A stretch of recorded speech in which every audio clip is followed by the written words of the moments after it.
네, 이영주 뉴스캐스터와 함께합니다. 어서 오세요. 안녕하세요. 어떤 이슈인가요?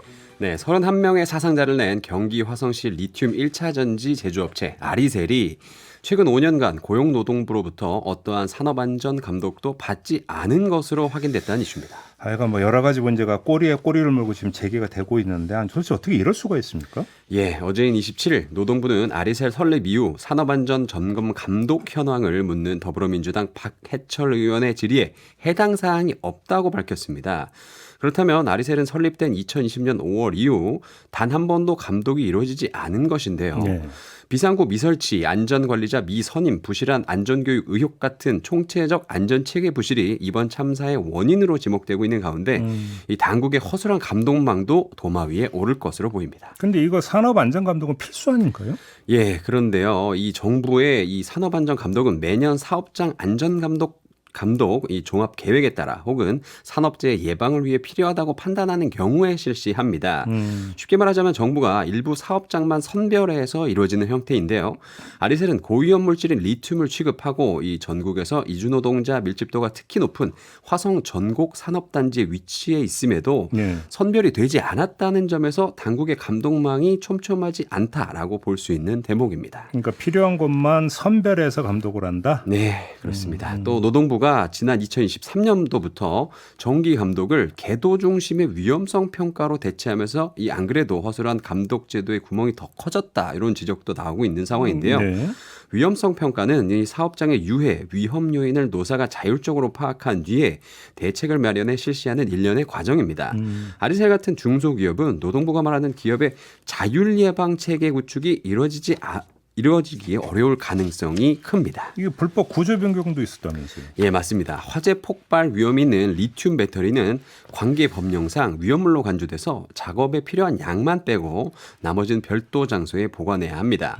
아리셀의 최근 내부 도면을 보면 화재가 발생한 지점과 작업자들의 업무 공간이 전혀 분리되어 있지 않습니다. 네. 화재가 발생한 배터리 적재 장소가 노동자들의 작업 라인과 한 공간에 있었던 것이죠. 실제로 사건 당시 CCTV 영상을 보면 화재가 난 곳 바로 앞에서 노동자들이 일을 하다가 연기를 보고 놀라서 달려와 불 끄려고 하는 모습이 담겨 있기도 했습니다. 그럼 원래 설계가 이랬던 겁니까? 아니면 당국의 신고한 도면과 실제 운영이 달랐다라는 겁니까? 달랐다는 것 같은데요. 예. 이 소방 쪽이 공개한 아리셀의 2018년도 이 공장 내부 도면을 보면요. 화재가 발생한 배터리 보관 장소가 별도의 독립 공간인 것처럼 그려져 있습니다. 노동자들이 일하는 작업장과 격리해서 배터리를 따로 보관한 것처럼 도면에 적었다는 뜻인데요.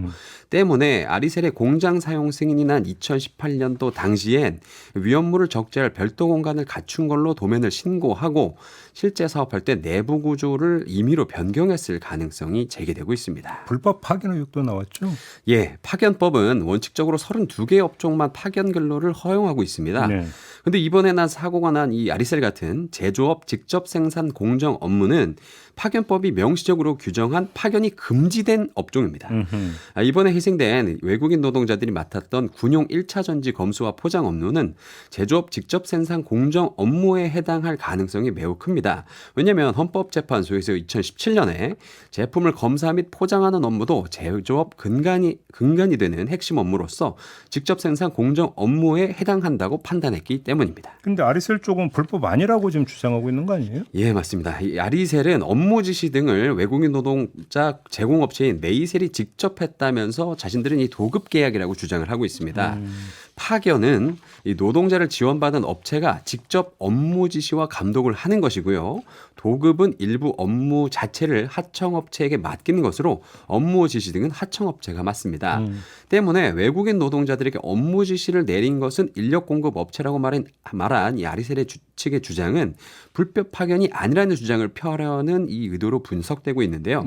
하지만 아리셀의 인력을 공급한 업체 메이셀은 불법 파견이 맞는다고 인정하는 진술을 내놨습니다. 서로 책임 떠넘기기다? 예.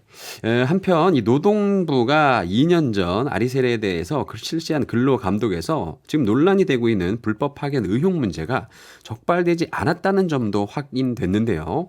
이 당시엔 성희롱 예방교육 조항 위반 사항만 적발됐다고 합니다. 게다가 아리셀뿐만 아니라 모 회사인 에스코넥도 아리셀과 같은 방식으로 외국인 노동자를 파견받았거나 또 파견에 관여했을 수도 있다는 의혹도 제기되고 있습니다. 결국엔 이 관련 법규를 피해서 외국인 노동자를 값싸게 이용하고자 불법을 저지른 것 아니냐 이런 의혹이 제기되면서 지금 이런 부분들이 향후 당국이 수사 과정에서 규명할 핵심 쟁점이 될 전망입니다. 그러니까 우리가 중대재해법을 만들었잖아요. 예. 이게 재해 발생하면 처벌 강화한다. 단순히 이런 취지만이 아니잖아요. 그럴 수 있으니까 예방에 좀 더 신경 써라. 이런 취지가 더 강한 거 아니겠습니까? 네. 그러면 사전에 감독할 거 감독하고 점검할 거 점검하고 그런 계기로 삼아야 되는데 그게 아니라는 게 지금 이번 아리셀 사례에서 아주 단적으로 드러나고 있는 거잖아요. 네. 아리셀의 범위를 좀 넘어서서 중대재해법 미 지금 현장에서 어떤 식으로 받아들여지고 있는지 이걸 한번 알 수 있는 그런 계기가 좀 됐으면 좋겠다. 이런 말씀까지 좀 드리겠습니다. 이용주 캐스터와 함께했습니다. 고맙습니다. 예, 감사합니다.